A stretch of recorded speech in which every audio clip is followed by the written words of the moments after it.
So we just witnessed probably the best Game Awards show in its 10-year history. No matter what you think about Jeff Keighley's 3 hours of power, it's undeniable that JRPGs haven't always been at the forefront of this show, which makes it exciting when we see them start taking home awards. This year, Metaphor ReFantazio nabbed Best Art Direction, Best RPG, and most importantly to me, Best Narrative, while Final Fantasy VII Rebirth stole Best Score. Turns out my predictions from my previous video were correct, a video which nobody watched. I'm not bitter about that or anything. Anyway, Game of the Year went to Astrobot, sure, but these two juggernaut JRPGs were also nominated for the award when the previous 10 years of the show only saw 3 nominated total: Persona 5 in 2017, Final Fantasy VII Remake in 2020, and Xenoblade Chronicles 3 in 2022. If this year is anything to go by, character-driven stories set in fantastical and often a little nonsensical worlds that typically feature turn-based battles are both getting better and resonating more with audiences. Lucky for us. Of course, there were far more JRPGs released through 2024 than just Rebirth and ReFantazio, and given it's nearly 2025, you may have forgotten about a few of them. We kicked 2024 off right with the re-release of the original 2 Golden Sun games for Nintendo Switch Online, followed closely by the stellar Like a Dragon Infinite Wealth, which was definitely snubbed a little at the Game Awards.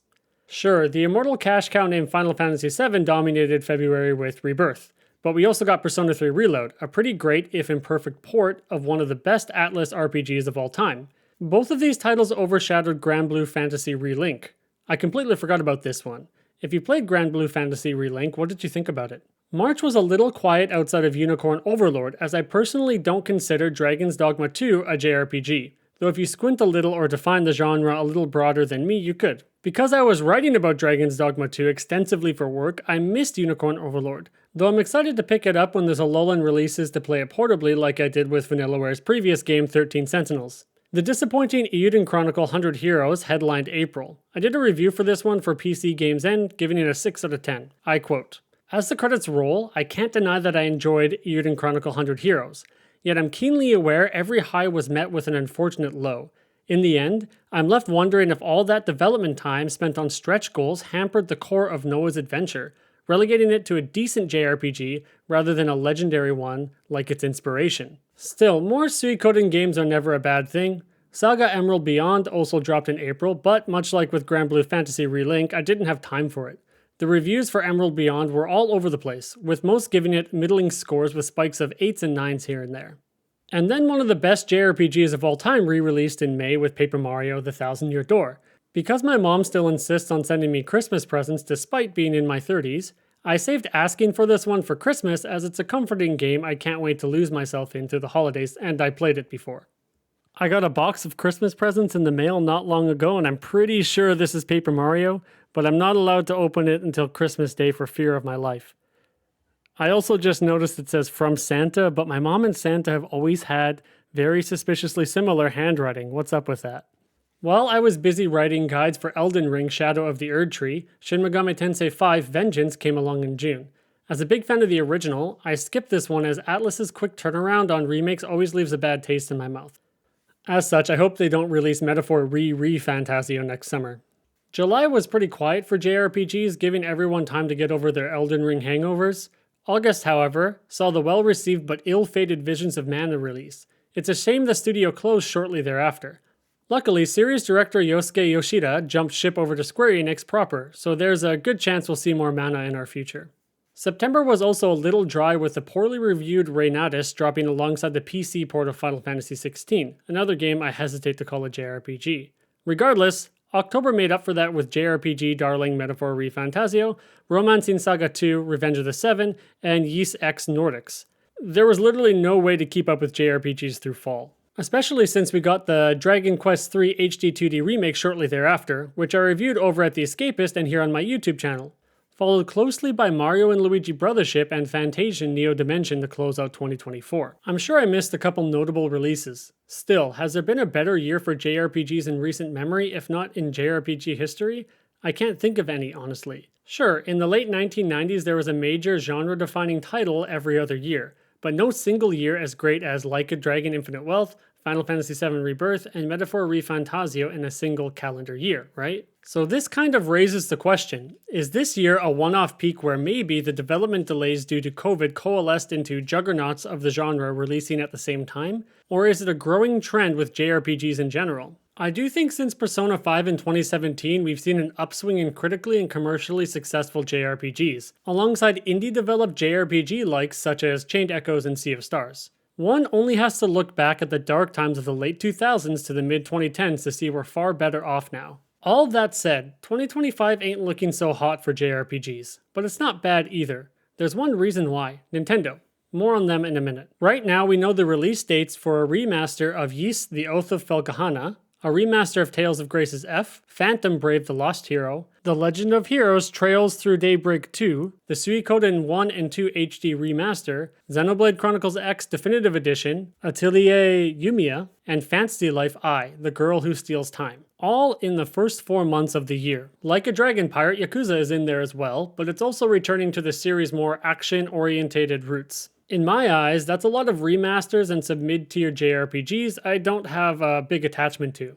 I think the Suikoden remasters and Trails Through Daybreak 2 will be the most prominent games. But I've struggled to get into the series as there's so damn many and I have so little time to devote to it. Sacrifices must be made. There's also a handful of JRPGs announced for 2025 but with unconfirmed dates. Atelier Resleriana, Claire Obscure Expedition 33, Dragon Quest 1 and 2 HD 2D Remake, the Lunar Remastered Collection, Pokemon Legends ZA, Rune Factory Guardians of Azuma, Legend of Heroes Trails in the Sky the First, and maybe if we all collectively pray to the great Yggdrasil, Dragon Quest XII. For my Gil, I'm most interested in Claire Obscure Expedition 33. Indie devs outside of Japan have been doing JRPGs incredible justice recently. Furthermore, despite how terrible Scarlet and Violet was, Legends Arceus was amazing, so I'm looking forward to ZA. But outside of these two games, the quantity is there but not the year-defining quality. There's no Rebirth or ReFantazio to really get me excited for JRPGs in 2025. Yet. Because Nintendo is a massive obstacle in the way of letting us know what we're in for. You see, the Nintendo Switch 2 Pro HD Turbo Remix, or whatever they're going to call it, hasn't been announced.